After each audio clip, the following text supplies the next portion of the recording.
મુખ્યમંત્રી શ્રી ભૂપેન્દ્રભાઈ પટેલની વર્ચ્યુઅલ અધ્યક્ષતા હેઠળ રાજ્યમંત્રી શ્રી રમેશભાઈ કટારાની ઉપસ્થિતિ હેઠળ સુખસર ખાતે ગ્રામોત્થાન યોજનાના શુભારંભ અને તલાટી કમ મંત્રી આવાસના ખાતમુહૂર્ત કરાયા.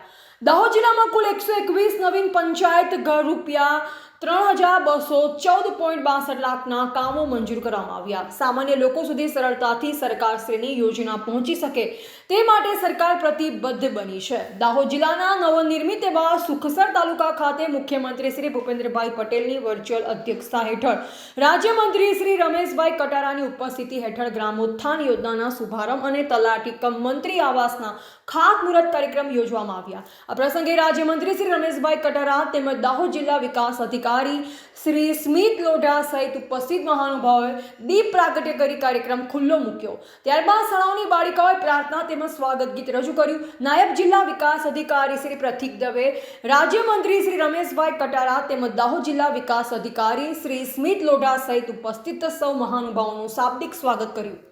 આ દરમિયાન રાજ્યમંત્રી શ્રી રમેશભાઈ કટારાએ ભારત માતાની જય બોલાવતા પ્રાસંગિક ઉદ્બોધન આપતા કહ્યું કે સામાન્ય લોકો સુધી સરળતાથી સરકારશ્રીની યોજના પહોંચી શકે તે માટે સરકાર પ્રતિબદ્ધ બની છે.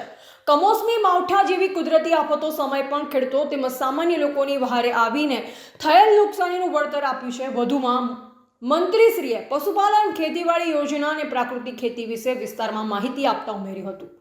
દાહોદ જિલ્લાના તમામ તાલુકાઓમાં કુલ 121 નવીન પંચાયત ઘર રૂપિયા 3,214.62 લાખના કામો મંજૂર કરવામાં આવ્યા છે.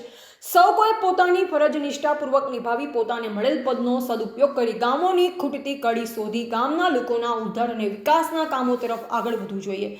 રાજ્યમંત્રી શ્રી રમેશભાઈ કટારા તેમજ દાહોદ જિલ્લા વિકાસ અધિકારી શ્રી સ્મિત લોઢા સહિત ઉપસ્થિત મહાનુભાવોએ નવીન પંચાયત ઘર માટેની તકતીનું અનાવરણ કર્યું. અંતે વર્ચ્યુઅલ માધ્યમ થકી મુખ્યમંત્રી શ્રી ભૂપેન્દ્રભાઈ પટેલને સાંભળ્યા હતા. આ કાર્યક્રમ દરમિયાન દાહોદ ભાજપા મહામંત્રી શ્રી શંકરભાઈ અમલિયા, નાયબ જિલ્લા વિકાસ અધિકારી શ્રી, પંચાયત કાર્યપાલક ઇજનેર શ્રી, એપીએમસી ચેરમેન શ્રી, તાલુકા વિકાસ અધિકારી શ્રી, તાલુકા પંચાયત પ્રમુખ શ્રી, સંગઠનના હોદ્દેદારો, તલાટી, સરપંચ સહિત મોટી સંખ્યામાં ગ્રામજનો ઉપસ્થિત રહ્યા. રિપોર્ટર કિરણ રામોર, બોધિક ભારત, ફતેપુરા.